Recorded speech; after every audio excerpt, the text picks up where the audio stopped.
Hello and welcome back to Cruising Off Duty. I am on vacation this week and Janice sadly is not till next week. We have the next 2 weeks after this together and that's gonna be fun. We got a ton of plans which I'll tell you about, but this week I'm alone. So this is gonna be one of those times where I'm gonna show you how you gotta just go out and do it. You just gotta get out on your sailboat and sail, regardless of what the weather forecast is, whatever you gotta do, just get on your boat because the summer is far, far too short, especially here in Canada where it feels like it's like 4 months long. Although I gotta say, this coming week that Janice is off, the weather forecast is unbelievably hot. I mean, I think on Sunday it's gonna be 36 degrees Celsius, which for you Americans, just, it's hot, okay? Everyone else in the world knows what Celsius is, 36 degrees on Sunday. So we're gonna be sweating our balls off, but it'll be fun. And we can't complain, being Canadian, you never complain about it being too warm. Anyways, I'm solo. I gotta load this little sports car that I drive with everything we need for the next 3 weeks of sailing. It's a ton of stuff. I don't know if it's gonna fit. We shall see. Anyways, this episode is going to be about how to make sure you don't have a lonely week when you're on a boat alone, and the tips I have for you to make it entertaining and productive. Coming up. Okay, this is my trunk of my car, and needless to say, not a lot of space. So the cardboard's there because the one thing I definitely have to bring is our outboard motor, and sometimes when you put it on side, it leaks a little bit, so that's there to save my car, but I'm gonna have to prioritize what I bring because there's no way this car is gonna fit everything I need for 3 weeks. God, I really need a truck. First thing and most important thing is the outboard motor. That's gonna take up a fair bit of space. Hey. Oh my God.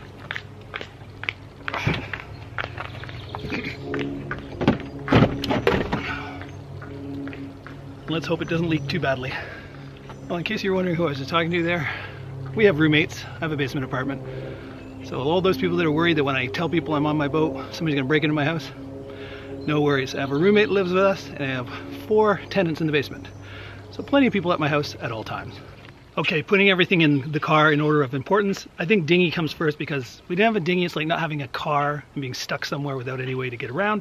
So Janice would kind of kill me if I forgot the dinghy stuff. So we got the motor in. And the seats we never put in yet because we really haven't used the dinghy this season yet. And then the next thing is, what's most important? Food or my camera gear? And I realized camera gear takes precedence because if I forget some food, I can always buy it there in Kingston. So camera gear, camera bag 1, camera bag 2, other various electronics, all my various gimbals. I know, I'm a little crazy, right? Then I guess we go to food as the next most important. Almond milk, and every other kind of vegetable you can imagine. I'm not eating meat anymore. And if I want to be productive, I got tools. And sort of last but not least, clothes. I think I'm all done packing. I'm amazed. It fits in so well. In fact, I think I got room to spare. In fact, I didn't want to say I was going to do this because I had no idea if it would even fit. But as you know, I've been editing on an iMac Pro for a while, and I love it. And editing on my laptop, my MacBook 13-inch, oh, it's like hell. So, look what I fit in my car. That's right. I know it sounds crazy, but I'm actually gonna try and run my iMac Pro off my battery-powered, well, my batteries in my sailboat are solar-powered. We'll see if there's enough solar to run that bad boy so I can edit on my iMac Pro instead of my laptop. Now I brought my laptop just in case it doesn't work, but I'm curious. Maybe you are too. What does 260 watts of solar do? Does it run an iMac Pro and probably my fridge on my boat? We shall see. So I think we're all ready. Car is packed. Do one more check of the house, make sure I didn't forget anything. And then we're heading to Kingston, which is a 2-hour drive. And this is why when I used to be at the Nepean Sailing Club, it was 10 minutes from my house. And if you forgot something, you could drive back. Now you're kind of committed. You get all the way to Kingston and you forget something important, you're not going all the way back to get it. So, gotta be safe. Check the house one more time. Okay, one thing I know I left behind is this thing right here. This is Janice's new gift that we've had in this box in our foyer on the front of our house for about a week and a half now. It's a stand-up paddleboard. So Janice has always wanted a stand-up paddleboard and we got her one. I don't really need one. I don't think we need to have two because I don't ever see us going for long paddleboard rides together. I think that's something she'll do. So we just got the one for now, but this box is pretty big. So now granted, maybe I could have put this in instead of my iMac Pro, but for me, this takes priority and Janice isn't here for a week. And when she comes, we'll bring this with us. And then we can watch her wipe out on the water a lot. I think we're done. On the way we go. All right, we are on our way. A 2-hour trip to Kingston. Call it a mini road trip. Now, it wouldn't be a road trip without stopping at Tim Hortons and grabbing a drink. It's too hot for green tea, which is what I usually go for. So we're gonna go for something a little more fun. Have an excellent day. You too, bye-bye. Mocha ice cap. Cold and yummy. All right, we are on our way to Kingston. So it's about 2 hours. And I always take the highway 416 to the 401. So it's a bit boring. It's a multi-lane, pretty straight. Not a lot to do. I know some people take Highway 15 because it's more like country road, bumpkin way. I'm not interested in the bumpkin way. It's more interesting to look at, but it takes longer in my mind. And I just want to get there to start boating. But this is talk about how I make going to the sailboat enjoyable. Because I can totally get what Janice is more along the lines of, God, if I go to the boat, if she's got me, she's fine. But if it starts to rain and we have to be down below, she's not a happy camper after a day or so. 1 day of rain we can put up with because she can read a book or she can do whatever. But we start getting into 2 days or 3 days of rain, she does not like it. Especially in a monohull because she feels like she's trapped down below and there's only these little port lights to look out of. And it's, yeah, a little claustrophobic, I guess. Maybe a catamaran will be better for that because it'll have the bay windows. But the way I make it, I find I never really don't have a good time when I go to the boat. And that might be more my personality because I love being around people. Needless to say, I wouldn't have this channel if I didn't like meeting people, talking to people. But I also have that other facet of my personality that I kind of like being alone too, because I always have a million things on my to-do list that I want to get done. So I have things like I've got a bunch of gel coat chips I want to repair. I have a Bluetooth earbud that fell underneath my bed, underneath my batteries, into my bilge, for lack of a better term. And the only way to get at it, because I've lost it, is to undo the battery compartments that are bolted into the bottom of the boat so I can get underneath it to get my Bluetooth earbud out. So there's something. I mean, it's not life or death because it's probably either fine under there or it's in water, in which case it's already broken. But yeah, so that's another thing I want to get done. And I want to sand all my teak seats in my cockpit and stain and clear coat those. So I mean, I just have so many things to do. Plus, I've got my iMac Pro here. I want to get some editing done. I want to get some filming and editing done. So you can see how I get excited because it's just one thing after another that I want to get done. And when I'm working, I don't have time to do as much as I would like to do. I can't wait to be retired. And I know Janice feels the same way. A lot of people stay at work a lot longer than they need to because they don't know what they're going to do with all that free time when they retire. I'm not in that camp. Neither is Janice. I find that when I have my days off, I have so many things I want to get done and I only get like 1/10 of them done and then I got to go back to work again. So I just can't wait for the day when we're retired and we can start sailing around the world and have 24 hours a day, 7 days a week set aside for doing whatever we want to do, not going to work because we have to pay the bills, which is the way it is now. I'm excited to go, and that's my suggestion to you. If you're a little leery about either going to your boat, your cottage, somewhere where you're going to be alone, let's say you're like me and you're on shift work, you're going to have a lot of days where you're off and nobody else is off. Or in this case where I'm on vacation and my wife's not on vacation yet. So you've got to have that mindset that you're not just going to sit there and glumly think, oh, I have nothing to do. Make a list of things that you've always wanted to accomplish and get them done. Take advantage of that solo time. Now, I'm not saying that if it went on and on, I would start to feel lonely.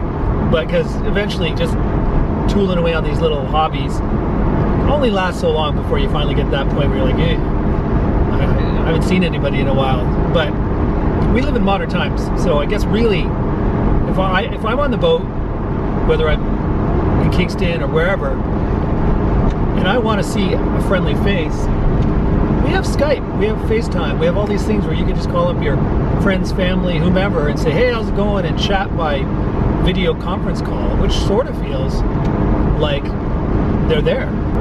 And this is sort of kind of a weird way of saying you and I right now are talking in kind of like a FaceTime way. I'm talking to you. Often I'll be asking you questions. You comment on the videos with your responses, and I respond to you. So it's not as good as a live FaceTime, but it's the next best thing. So having you with me when I come to the boat is almost like bringing a friend or a group of friends along. And that's how I feel. Like a lot of the viewers I have, well, some of them were already my friends before I started the channel. Some of them are family, and now some of them I've just become friends because of the channel. People have reached out, emailed me, or commented a bunch of times, and they've commented, and we've gone back and forth so many times that I actually feel like they're friends, even though I've never really met them in person.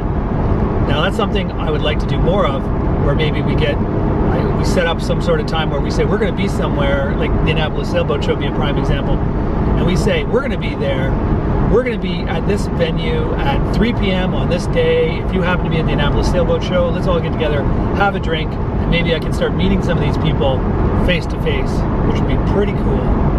So anyways, we're on the highway. I'll turn it around, show you the camera will show you the highway I ride to get to Kingston. And needless to say, it is far from scenic. It's just a straight multi-lane highway, so check it out. That's what I drive to get to Kingston. Having you here to talk to makes it more enjoyable, but if you aren't here, or if I turn the camera off, the next best thing is I'm gonna get my earbuds out here. Earbuds! And I'll put on a podcast or an audiobook.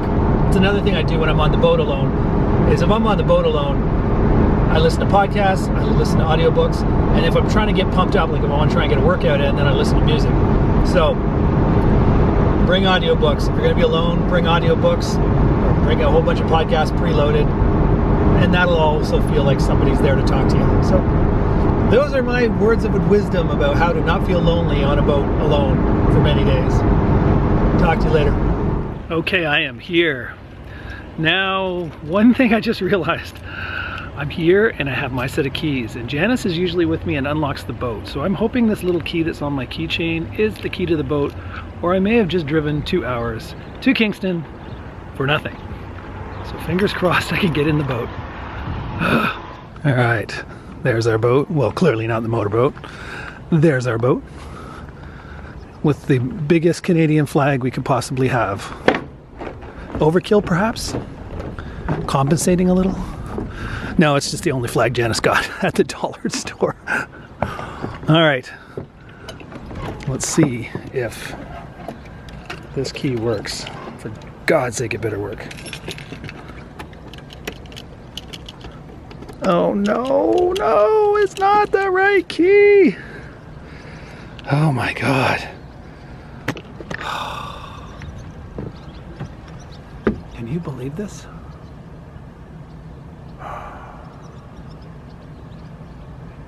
Wow. Gotta call Janice and see if there's another option. All right, chalk one up for not being as super security conscious as we should be, because I just found out, see this hatch here? It's closed, but it's not locked. So I can break into my own boat. I'll make sure I lock it next time, but wow, am I glad we didn't lock it this time. That would have been really bad had I driven all the way here and then have to turn around and drive all the way home just to get a key and then drive all the way back again. Oh. Emergency averted. Now I just gotta look like a criminal and break in my own boat.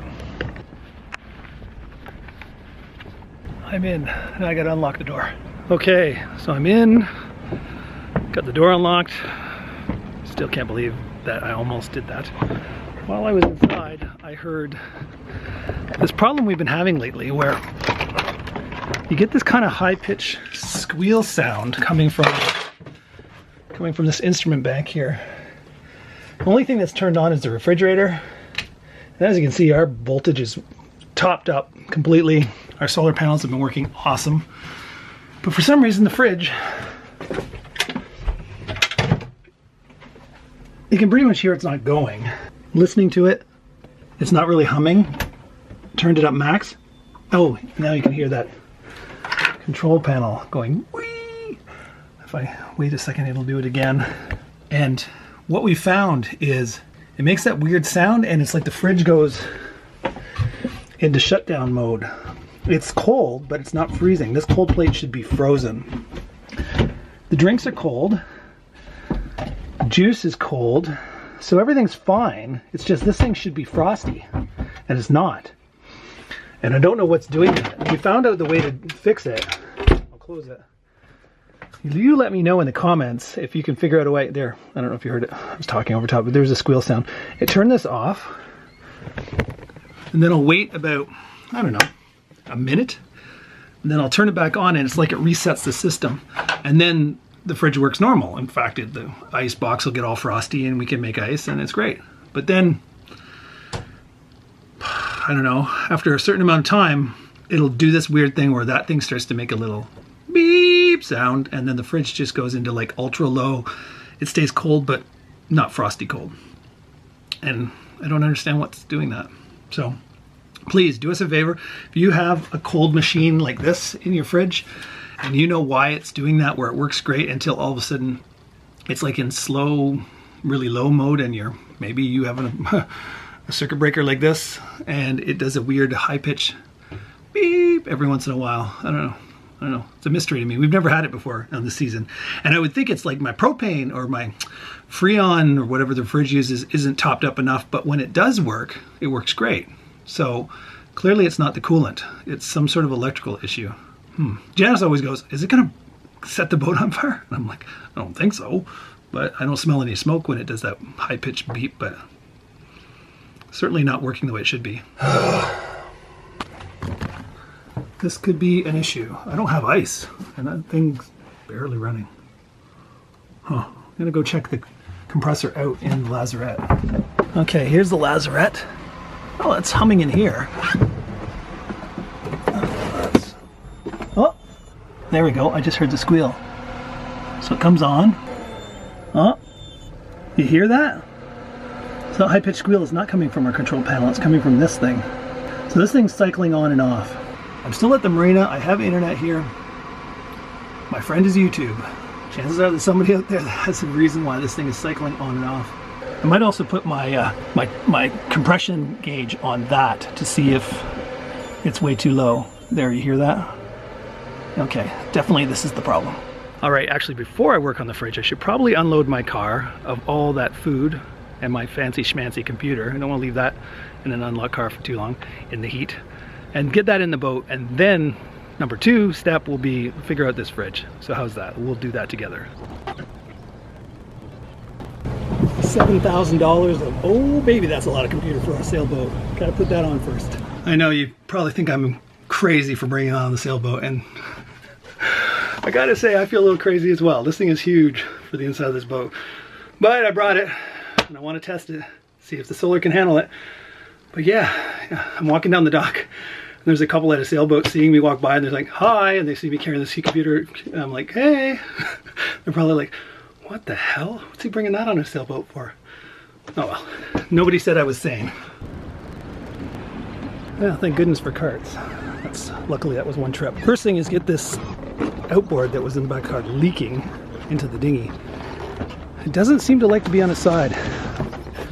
As you can tell from the disgusting cardboard that was underneath it, it soaked right through on one spot, so the inside of my car is going to smell like gasoline. Whew, all the exercise outside, now inside the boat where there's no wind. It's hot as hell. So I'm going to put this vegetables in the quasi-cool fridge. God, I wish I was getting in with them because it's still cooler in here than it is outside. And I definitely think I'm going to have one of these beers when I'm done. Vegetables, more vegetable chili, vegetarian chili, and more vegetarian chili. That's what I'm going to be eating for a while. Gross. Looks like the vegetarian chili might have leaked a bit. More cereal. Clearly, I'm going to be eating a lot of chili and a lot of cereal because that's pretty much all I brought. Olives, pickles, and nuts for munchies. Oh.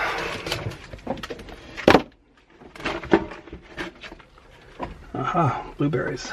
Bag has chili sauce in it. Crap. Oh god, I gotta rinse this bag. Shaky, shaky. Oh, this bag is clearly not waterproof. As long as it doesn't stink like rotting chili, I'm happy. You ever get the feeling today is not gonna be my day? First I lock myself out of the boat, have to break in. Then the chili spills all over my food bag, which I have to rinse off all my food. Now I gotta go sweat my buns off putting the dinghy together, and then I gotta figure out how to fix the fridge. Not the start I wanted. My plan was to come here with you guys, head out on the water, anchor somewhere, and then work on the boat. But yeah, I might want to stay here while I still have internet access, which the club has. You never know when YouTube will be your friend, and you'll need it if I have to fix the fridge. So I'm staying here. Cracked open a cold one, Honey Crisp apple cider, alcoholic of course, because it's hot as balls inside my boat right now, and I got to still do a lot more work. Loading the dinghy up with the motor and that by myself is gonna be fun. Kind of a two-person job, but yeah, what are you gonna do? I'm the only one here. God, that's good. Okay, let's get at it. This dinghy is, I should be calling it shabby. Always looks like crap. It's got this weird mold in the rubber. I have no idea how it got there or how to get it up. Last time I was here, this fender was actually defending me off the cement dock. Now it's underneath the dock. Well, that might not be good for the dinghy. Both seats are in. Now it's just a matter of getting this bad boy in. Oh, this is not going to be fun. The trick is putting this on the back without dropping it in the water. Who said sailing wasn't a workout? Like I said earlier, this is sort of a two-person job.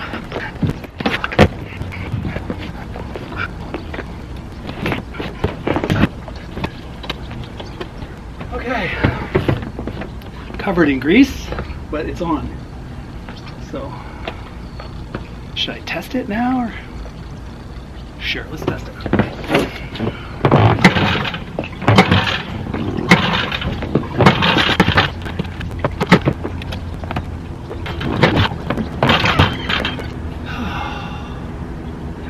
Like I said, this is just not my day. So this might be challenge number 2 after the fridge, is figure out how this thing, I don't know if it's flooded or if it's... Oh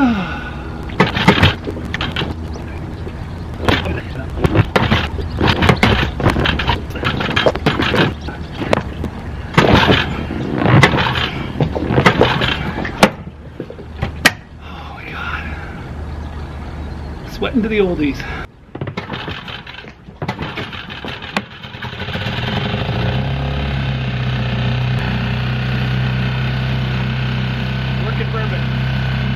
Good enough. Got it started. So you gotta play with the choke, play with the gas. It's the first time starting out the season, so I guess I can't expect too much. Thankfully, that's one thing I don't need to fix. Alright, let's go work on the fridge. Okay, let's get working on that fridge. First a swig to keep the spirits up. Okay, so I have this thing, which I've used numerous times. Pretty much once a season, I top up my coolant or make sure that it's not too high. Actually, one season it was too high and the fridge wasn't working well. Sort of a sweet spot with this. You want it to be about, I think it's around 12 pounds of pressure. And this is the coolant that you buy. We buy this, we're in Canada. Bought this whole set at Canadian Tire. So you can find that in the boating / refrigerant area. This thing sounds empty right now, but I have another one full, but I don't really want to tap into it until I'm 100% sure I need to add more coolant. It might be that I have too much coolant. Sometimes the pressure is a little too high. Funny thing too is I just shut off the fridge because I was thinking about shutting it off to test it, but then I realized no, I need it to be on for me to test the pressure. So I shut it off at the breaker, turned it back on, like instantly, like boom, boom, and now it isn't making that squeaking sound anymore. Anyways, I need it to be running to get the pressure anyway, so what you do, this is one of those pull, like almost like an air gun compressor thing. So this thing screws onto this here. So I'll undo that cap, put this on, and then plug this in, and the pressure gauge will tell me what the pressure is. Okay, so first undo this. And you can hear the fan is running and it's not doing that squeak sound, so see how much longer that lasts. And you screw this one on.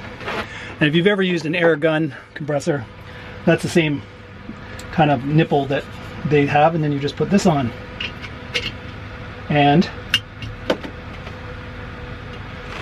holy crap, is that even right? It's showing no pressure. No pressure at all. Oh, and just maybe was a little bit of gas left in this thing. Turning it on. And now you can see it's up to 4 pounds of pressure. Might have been just a wee bit of gas left in it. 4 pounds though, that's not enough. That's not enough at all. So I'm gonna have to break out another one of these canisters. It's definitely not enough pressure. Now it's down to like 3 pounds. Luckily I have another one of these canisters in my basket of goodies. Where is it? Somewhere in here. Jigaloo, always need that. Lots of different oils. More Jigaloo.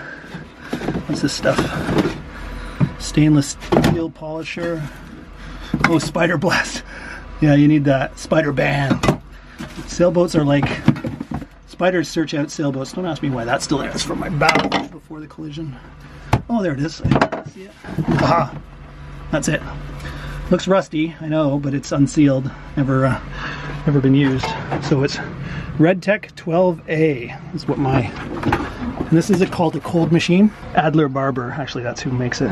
So Alder Barbor, and I'll put this one on that, and then I'll be able to add more coolant in and get that up from a ridiculously low 2 pounds to more like, I think, at least 10. Yeah, last time I did it around 12. But I must have a slow leak. All right. Okay, so I've closed this valve here as tight as I can, so now I can take this off. Now there might be a little bit of, yeah, not much, a little bit of pressure left in the can. There was literally nothing. And put the new one on. Take that off first. Open this up, because that little pin is going to poke through the tin on the end of the thing. So you need that pin to be out all the way, which means you got to unscrew it. Then put this canister on the compressor valve measuring thing. There, now it's screwed in. Now put this on your nipple compression thing. Again, still only showing 3 pounds. Now turn it upside down. Make sure everything's connected. And screw it in till it breaks the seal. So it's like you're closing it, but you're actually breaking the seal. It'll pierce that thing. Now it's closed all the way, but it's pierced. So now when I open it, since it's pierced, I'm adding gas into the line. There we go. See that? When you hear the fridge now humming at a deeper, richer sound. So I'm going to leave it open a little bit, because what happens is that gas has to go through the entire system. So give it a little bit more. So we're at 10. I want to kind of leave it at 10, and like I say, so it's open a little bit, it's adding some in, but it doesn't just keep going up the pressure because it's adding that gas through the entire fridge system. And I like the sound of the fridge. Before it was not really making a deep hum sound, and now it is, and that's the sound you usually get when the fridge is running properly. Now, mark in the comments below, I've been doing this kind of trial and error. First time I did it, I put too much gas in, and the fridge didn't run as well as it could. And then I talked to somebody who said, you actually want it to end up being around 12 pounds. Now, I don't know if that's right or not. So I just shut it off. And now the pressure's coming back down. As the gas goes through the line, it sort of equalizes out. And I'm about 13 pounds right now. And I don't want to make the mistake I made last time where I just kept adding. I think I was in the 20s. And then I wondered why my fridge was having a hard time staying really super cold. So there is such a thing as too much of a good thing as a bad thing. And as you see, I've shut the gas off and it's slowly drifting back down towards 10. Yeah, it's about just a little smidge over 10. So I'll wait till it equalizes a bit more, and then make sure that it's going to stay at 10, and then I'll add just a tad bit more in. I don't know on the gauges what these blues and reds are. I mean, that's talking 30 to 50, almost 55 pounds, and I'm sure that my fridge does not want to be that high from what I've read. So I don't know what fridges they're talking about that's the best area, but it's certainly not one of these Alder Barbor sailboat fridges. So every year I've done this once, and it works all summer, never have a problem. But if this ends up going back down to 0 this year really quickly, then I definitely have a leak in the line. So we shall see. All right, while I'm waiting for that, I've added more gas and I'm waiting for that to equalize out. But I just want to show you some of the other things I want to work on this summer. So this is my Teak Seats. My father-in-law kind of decided, without really asking us, that he bought the stain and tried to, do the nice thing and stain them, but that actually worked out to be really not a good idea, because the stain is like a paint almost, and it ends up just flaking off, and then you get this really weird patchy stain, no stain. So I clearly don't like that. Janice really hates it. So we're going to sand this off, and then I'm just going to put some some teak oil on it, and then I'm going to just put a clear coat cover on it, and it should look beautiful. So that's one thing. I want the wood to look like that wood over there. That's what I want it to look like. Yeah, and I can do that with those handrails on the side of the boat too. I don't know if you can see that. And of course the handrails around the companionway there. So yeah, that's that. And then, I don't know if you can see out here. See those little black chips? Those little chips, is like, the boat's like a hard-boiled egg now. It's like if you hit it or tap it with anything hard, in this case it's probably just getting it on and off the boat with our shoes, you get these little chips. I've even got a couple down here in the floor of the, like this one here. So what it is like just a tiny piece of gel coat chip, and of course they're all on this textured surface, so you can't just add gel coat and sand it. You're just going to have to add a tiny blob to cover those little chips and just leave it, even though it's not going to look super perfect. But I mean, you can't sand it smooth because everything around it's not smooth. I've got a tiny one there and a tiny one there and another one here, so they seem to be all over the boat. So I'm going to do that too, because I just, A, I don't like how it looks, and B, you don't want the water to pool on top of those little chip holes and soak into your fiberglass. So that's another thing. So plenty of things on my boat to-do list to keep me occupied for this week. And okay, I've let the gas outside sort of equalize, and it's probably a tiny bit higher than I want it to be, but in case there's a tiny leak, I want to make sure there was enough fuel or Freon or Coolant or whatever they use nowadays in my fridge, and then I'll go back and test it later. But already came inside, and you can hear the hum is better, and it's got that sounds like gas is going through this cooling chamber, and I can already feel the frost on the side starting to build up.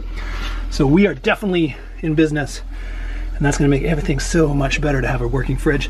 This is, of course the door's been open for a bit, but I'd like this to be just under 10 degrees Celsius, like 5 to 10, somewhere in there is perfect. It's cold enough to freeze the ice in here. This is a nice cube maker, and keep these blueberries frozen, but not so cold to freeze my pop and my beer, because I've done that once where I turned it way too high and a couple of beers were too close to the freezer and they exploded. So yeah, it's kind of a balancing act. You don't want it too cold. So I will check back, but I guess that'll be the end of this episode. So this episode is really all about just telling you, don't talk yourself out of going to your boat or cottage or whatever just because the forecast is like tomorrow's supposed to be rainy. And I came anyway because I thought, you know what, even if it rains tomorrow, I mean, there's a chance it will, there's a chance it won't. Don't assume it's going to rain just because they say there's a 40% chance or 50% chance of rain. That means there's a 50% chance it won't rain. Think positively. But come to the boat anyway, because if you come, you're going to find things to do. Make a little to-do list before you leave. When you get here, you'll find things to do. Anyways, I have fun tinkering and doing things, and even if I ran out of boat projects, which will never happen, there's audiobooks, there's lots of things to do. So come to your boat. It'll make the summer go longer, slower. If you stay at home and wait for the perfect day to go out on your boat, you'll barely use your boat. The summer will fly by and you go, damn, why do I even have a boat? I barely use the thing. So come to the boat, rain or shine, have fun, do projects, be productive, and that's it. If you've enjoyed this episode, give it a thumbs up, subscribe if you haven't already, because we're going to be touring the Thousand Islands all summer and it should be fun. And yeah, till next time, this is Craig signing off, wishing you safe cruising. Now I know this is where the end screen happens and all those little things about, hey, check out this video and that video are in the corners. This is a perfect time for me to talk about what's going to happen in the next episode. Don't forget, I brought this bad boy with me. So tomorrow's thing is going to be set this up on the boat, and if it's raining, even better, because I'm going to try two things. I'm going to set it up. Right now it's sunny. The battery's been charging all day. I'm going to plug it in now, and then I'm going to plug it in again tomorrow when it's overcast and rainy, when the solar's not going to really chug out the amps like it is right now. And we're going to see if I can keep this thing running without draining my batteries. So that'll be tomorrow's episode. So check that out tomorrow. Anyways, subscribe so you don't miss it, and catch you later.